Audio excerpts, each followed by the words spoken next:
नाज़रीन, सिंध में corona virus के शिकस्त ॾियण लाइ लॉकडाउन वधीक सख़्त कयो वियो आहे। हैदराबाद जी सूरतहाल जे हवाले सां तफ़सील ॾियण लाइ असां सां वीडियो लिंक ते मौजूद आहे आवाज़ न्यूज़ जो रिपोर्टर साकिब कुबर। जी साकिब। जी मां खे ॿुधाईंदो हलां त कोरोना वायरस खां पोइ जेको आहे सिंध हुकूमत पारां जेको आहे लॉकडाउन जो ऐलान कयो वियो। अॼु 31 ॾींहुं आहे। हैदराबाद में बि जेको आहे मुकमल तौर ते लॉकडाउन आहे। सिंध हुकूमत पारां चयो वियो त जेके वॾियूं मार्केटूं आहिनि उन्हनि खे जेको आहे मुकमल तौर ते बंदि कयो वेंदो त जीअं कोरोना वायरस खां बची सघिजे।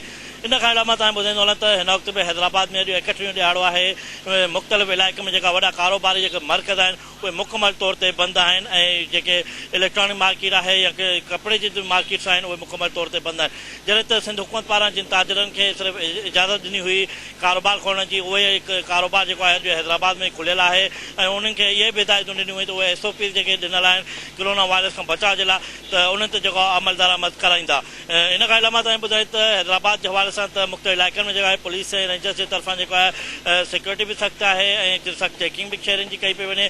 जॾहिं त सिंध हुकूमत पारां इहो चयो त कोरोना वायरस खां बचाव जे लाइ डबल सवारी ते जेका आहे पाबंदी जेका आहे उहा लॻाई वई हुई, पर हैदराबाद में जेको आहे अॼु डबल सवारी ते जेको आहे असांखे पाबंदी जेका लॻियल आहे उन ते अमल दरामद थींदे असांखे नज़र अचे पियो। पुलिस वारा जेके आहिनि जेके डबल सवारी आहे उनखे लाहे करे हिदायत ॾियनि पिया त अव्हांखे वार्निंग ॾियूं था त हींअर अव्हां जेको आहे डबल सवारी न कयो ऐं जॾहिं त पुलिस वारा जेके आहिनि उन्हनि खे मास्क पाइण जो बि बार बार हिदायतूं ॾियनि था। इन खां अलावा तव्हां इहो ॿुधाईंदो हलां त हिन वक़्तु बि हैदराबाद जे मुख़्तलिफ़ इलाइक़नि में जेको आहे कारोबार खुलियल आहे। शहरी जेके आहिनि ज़रूरी कमकार लाइ उहो घरनि खां ॿाहिरि निकितल आहिनि।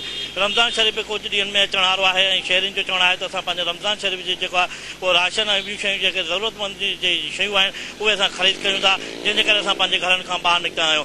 इन खां अलावा रोड ते ट्रैफ़िक बि जेका आहे उहा मामूल जे मुताबिक़ जेका आहे उहा हलंदड़ आहे ऐं पुलिस वारा ऐं जेके रेंजर्स वारा उहे शहरियुनि खे चवनि पिया तव्हां ज़रूरी कमकार आहे त तव्हां घर खां ॿाहिरि अचो त तव्हां पंहिंजे घरनि ताईं महदूद रहो त जीअं कोरोना वायरस खे शिकस्त ॾेई सघिजे। हिन वक़्तु हैदराबाद जो